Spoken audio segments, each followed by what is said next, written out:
Time now to dive into the world of K-sports. And for that, we've got our sportscaster Jason Lee back in the studio. Good afternoon, Jason. Hi, Jason. Good afternoon. All right, so what happened in the past week in the world of K-sports? Oh gosh, there's been so much going on. Of course, Korea's under-23 team had a pair of games because they're in the semifinals of the AFC Championship. We had a goal from another Korean footballer in Europe. We had a Korean with the final round lead at this week's PGA event. Interesting appearance on a YouTube channel by Kim-yeona, rare spotting on someone's very famous YouTube channel there. And of course, I always give a weekly Winter Olympics update with the Olympics in Italy coming up very, very quickly. Right. Sounds super exciting. So why don't we start with the Korea's under-23 soccer team who reached the semifinals of the AFC Under-23 Asian Cup. I remember I texted you, Jason, on this game. Yes. So please give us a rundown. That's right. Korea reached the final four of the Under-23 tournament. Korea lost to Japan 1-0 in the semifinals. You know, they were dominated in the first half of this game, and that's where they gave up the only goal of the game. Korean keeper Hong Sung-min made the initial save off the corner kick header, but the rebound was an easy tap in for the lead, unfortunately. Korea did have much more life in the second half, including a long drive by Jang Seok-hwan. That hit the crossbar. Also, Kang Sung-jin had a spectacular left-footed scissor shot from the penalty dot, but it was stopped by the Japanese keeper, so Korea would have to settle for a consolation final match. Unfortunate. A close game, 1-0 in the end against rivals Japan. And in the other semifinal, China beat Vietnam, which meant Korea got to play against Vietnam to win the third place, which did not happen.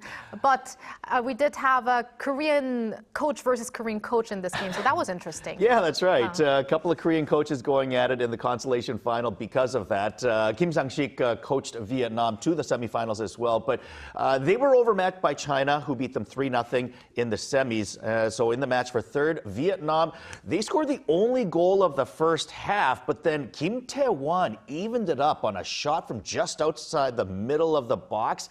Vietnam then regained the lead on a free kick in the 70th minute, but then in the 85th minute, Win Din Bak, who actually scored that free kick, he was red carded for a spike-leading tackle. And then in the last minute of injury time, Shin Min-ah evened it up. That sent the game to extra time, tied 2-2. This would actually go to penalty kicks, and after 6 straight goals for both teams, Korea's Bae Hyun-soo was stopped. So Korea would have to settle for a 4th place finish after penalty shootouts. Well, 4th place, Korea ended up with 4th place. And it's too bad that Korea didn't have Yang Hyun-jun for this tournament.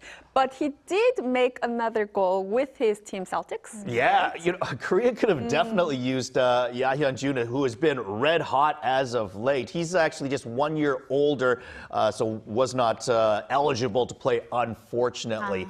But yeah, this was his 4th goal of the season, and all 4 of these goals have come in his last 6 games. So yeah, red hot indeed that he has been. His goal was an easy tap-in on a pass from Thomas Kavankara in the 62nd minute. That gave Celtic a 2-1 lead against first-place Hearts, but they would settle for a 2-2 draw in this one, which actually dropped Celtic down to 3rd place in the Scottish Premiership standings. Right. And now we're going to shift to golf, PGA. You mentioned Kim Si-woo had a 1-stroke lead going into the final rounds of PGA American Express. So what happened in the final round? Yeah, unfortunately, Kim Si-woo shot an even par 72 in the final round, which dropped him into a tie for 6th place, 5 strokes behind eventual winner Scotty Scheffler. I mean, when Scheffler's 1 stroke behind you going into the final round, that's unfortunate because he's been the top golfer on tour for a couple of years now. Kim Si-woo was actually looking for his 5th career win, first since 2023. He actually won this tournament back in 2021 as well, but this time he's going to have to remember this one as one that got away. And now, Jason, we're going to talk about some retired athletes because these days it seems like the trend is if you're retire from your sports, you become a media person. Yeah, it seems like it. Especially if you've got some personality, great personality. And it looks like Kim Yeon-kyung, she and volleyball superstar Kim Yeon-kyung and figure skater queen Kim Yeon-ah, they met for an interview. So who interviewed who, and yeah, what is this about? Talk about two of the biggest female athletes of all time in Korea. And, you know, yeah, I think this interview was especially interesting because Kim Yeon-ah simply has not done many interviews since retiring after the Sochi Olympics in 2014, and certainly not many long format interviews like this one was. As you mentioned, this was actually on the YouTube channel of volleyball sensation Kim Yeon-kyung.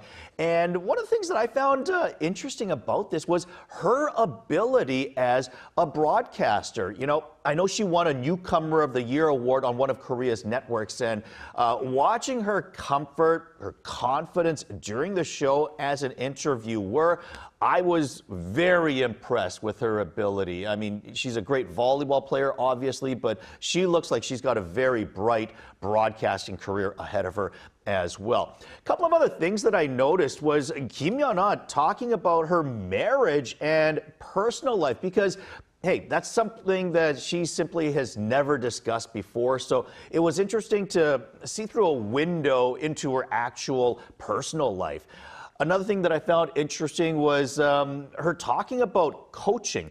She brought up that, you know, there's a very interesting point that people say when you're a great athlete, one of the greatest athletes in your sports, typically they don't make great coaches because you're so great at all these things that you've always done, you don't understand how other athletes, why can't you do this? I mean, I was able to do this so easily when I was an athlete. Why can't you do this? So it's a typical myth that a lot of people believe in, but Kim Yeon-ah was sort of debunking it as she was saying, no, you know, I remember training so hard and doing so much of this and struggling as an athlete. I think I can better understand athletes that are going through their careers. So she was almost saying as if like, I think I would be a good coach, which actually caught my attention because I was like, are you trying to say that you want to coach or that you're leaving the door open to coaching? And I'm not making any predictions that she's going to become a coach someday because I don't think she's ever hinted at anything like that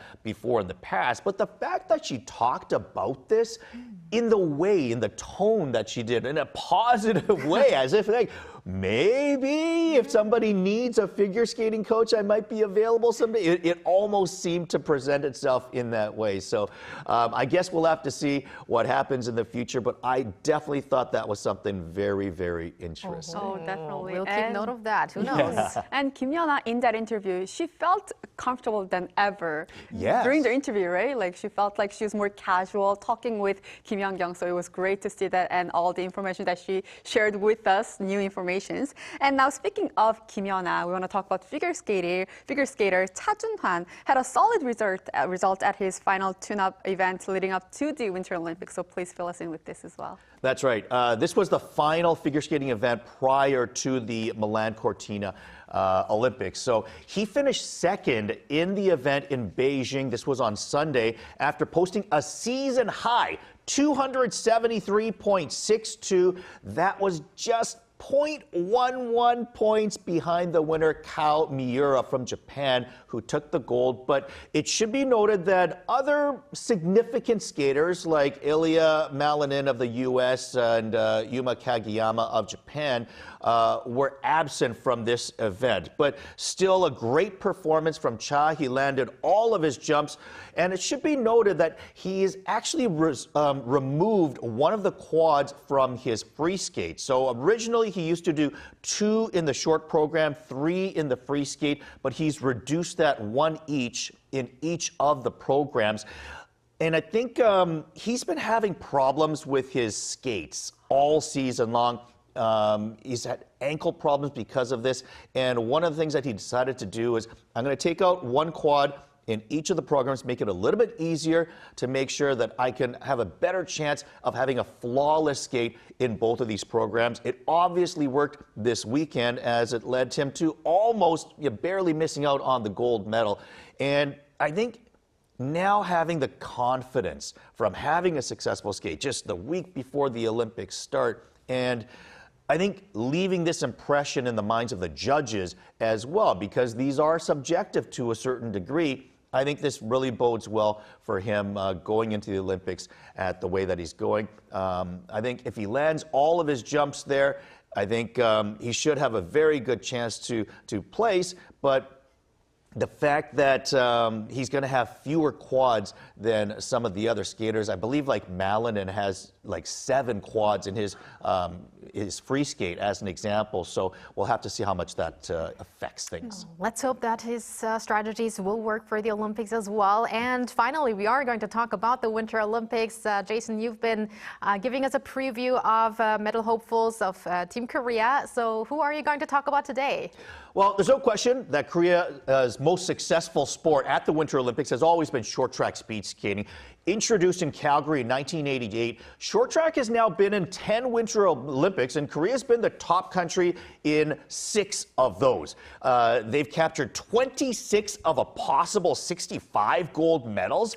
I mean, Korea boasts more than double China's 12 gold medals as the next best country in the history of the sport. So safe to say that Korea dominates when it comes to short track speed skating. There will be 9 total gold medals at these Winter Olympics in the 500, the 1,000, and 1,500 meters in both men's and women's. And then there will also be the 3,000-meter relays for both men and women, plus a mixed relay of 2,000 meters. The most prominent names for Korea would be Choi Min-jung and Shim Seok-hee, who have already captured 5 gold medals, 3 silvers, and 1 bronze between the 2 of them in previous Olympics. They easily make Korea the favorites in the women's 3,000-meter relay in particular, but both are also top medal favorites in each of the 3 women's races as well. All right, the countdown for the Winter Games is on. Can't wait for next week to talk more about sports. And yeah, thank you, Jason. See you next time. Look forward to it. And thank you, Bella, as always. We're going to see you back on Thursday. Yes, I'll see you back Thursday.